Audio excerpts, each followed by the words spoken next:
Hi friends, welcome to our channel. இன்றைக்கி நம்ம இந்த வீடியோவில் புலாவ் சப்பாத்தி தோசைக்கெலாம் ரொம்ப சூட் ஆகிற மாதிரி சிக்கனில் ஒரு செமி கிரேவி எப்படி செய்யலாம் அப்படிங்கிறது பார்க்கலாம். இந்த கிரேவி ரொம்ப சூப்பரான டேஸ்ட்டில் இருக்கும். ரொம்ப ஈஸியாக செஞ்சிடலாம். நான் இன்றைக்கி 1/2 கிலோ சிக்கன் எடுத்திருக்கேன். கல்லுப்பும் மஞ்சத்தூள் போட்டு ஒரு 10 நிமிஷம் ஊற வச்சு நல்லா க்ளீன் பண்ணி எடுத்துருக்கேன். 1 கப் அளவுக்கு சின்ன வெங்காயம், ஒரு பெரிய சைஸ் அளவுக்கு தக்காளி, இது ரெண்டுமே தனித்தனியாக அரைச்சி ரெடியாக வச்சுக்கலாம். இப்போ கிரேவி செய்ய ஸ்டார்ட் பண்ணலாம். ரொம்ப சீக்கிரமாகவே இந்த கிரேவி செஞ்சிடலாம். 2 டேபிள் ஸ்பூன் அளவுக்கு ஆயில் சேர்த்துட்டு ஆயில் நல்லா சூடானதும் 1/4 ஸ்பூன் அளவுக்கு கடுகு சேர்த்துக்கலாம். கடுகு பொரிஞ்சதும் ஸ்பைசஸ்லாம் சேர்த்துக்கலாம். நம்ம பிரியாணிக்கு நார்மலாக யூஸ் பண்ணுறது பட்டை, கிராம்பு, ஏலக்காய் அது மாதிரி சேர்த்துக்கலாம். இது கொஞ்சம் பொரிஞ்சதும் 1 ஸ்பூன் அளவுக்கு இஞ்சி பூண்டு பேஸ்ட் சேர்த்துருக்கேன். இதனுடைய ராஸ்மல் போகட்டும். இது கூட கொஞ்சமாக கறி லீவ்ஸும் சேர்த்துக்கிடலாம்.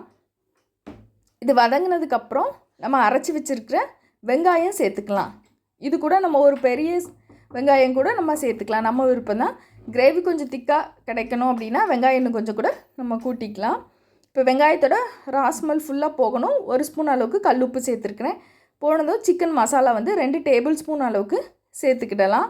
அது இல்லை அப்படின்னா நம்ம மல்லித்தூளும் கரம் மசாலாவும் சேர்த்துக்கலாம். மல்லித்தூள் 1 ஸ்பூன், 2 ஸ்பூன் கரம் மசாலா சேர்த்துக்கலாம். நான் இன்றைக்கி கடையில் வாங்குகிற சிக்கன் குழம்பு மசாலா சேர்த்துருக்கேன். ஆச்சி சிக்கன் குழம்பு மசாலா 10 ரூபா பாக்கெட் இருக்கும். அது 1 ஃபுல்லாக சேர்த்துருக்கிறேன்.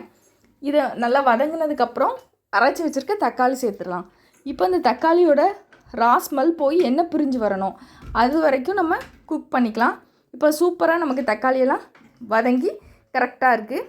இந்த ஸ்டேஜில் நம்ம க்ளீன் பண்ணி வச்சுருக்க சிக்கனை சேர்த்துக்கலாம்.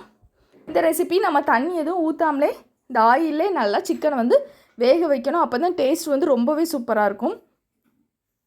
சிக்கன்லேருந்து நமக்கு தண்ணி வரும். அதிலே நம்ம ஈஸியாக குக் ஆயிரும். நம்ம சிக்கன் தண்ணி ஊற்றி வேக வைக்கிறதோட இது மாதிரி ஆயிலே நம்ம வதக்கும்போது ரொம்ப சீக்கிரமாகவே நமக்கு சிக்கன் வெந்துடும். இப்போ எல்லாம் மிக்ஸ் பண்ணிவிட்டு 2 நிமிஷம் நல்லா மிக்ஸ் பண்ணதுக்கப்புறம் பாத்திரத்தை க்ளோஸ் பண்ணிவிட்டு அப்பப்போ ஓப்பன் பண்ணி நம்ம மிக்ஸ் பண்ணிக்கிட்டே இருக்கணும். அப்போது நமக்கு அடிப்பிடிக்காமல் இருக்கும். சேம் டைம் ஈஸியாக சீக்கிரமாகவும் நமக்கு வேகும். ஒரு 2 to 3 மினிட்ஸ் மட்டும் இருக்கணும். அதுக்கப்புறம் உடனே எடுத்து நம்ம மிக்ஸ் பண்ண ஆரம்பிச்சிடணும். உப்பு காரம் எல்லாம் கரெக்டாக இருக்கான்னு செக் பண்ணிக்கலாம். இல்லை அப்படின்னா இந்த டைமில் சேர்த்துடலாம். இப்படி நம்ம மிக்ஸ் பண்ணிக்கிட்டே இருந்தோம் அப்படின்னா ரொம்ப ஈஸியாகவே சிக்கன் நல்லா சாஃப்டாக நமக்கு வெந்திருக்கும். இன்னும் ஒரு 5 மினிட்ஸ் மட்டும் இருந்தால் போதும். சூப்பராக நமக்கு கிரேவி ரெடி ஆயிரும். இன்னும் கொஞ்சம் உங்களுக்கு தண்ணியாக வேணும்னா வெந்ததுக்கப்புறம் இறக்குறதுக்கு ஒரு 3 நிமிஷத்துக்கு முன்னே 1/4 கப் அளவுக்கு தண்ணி ஊற்றிக்கலாம். எனக்கு இந்த பதம் கரெக்டாக இருக்கும்.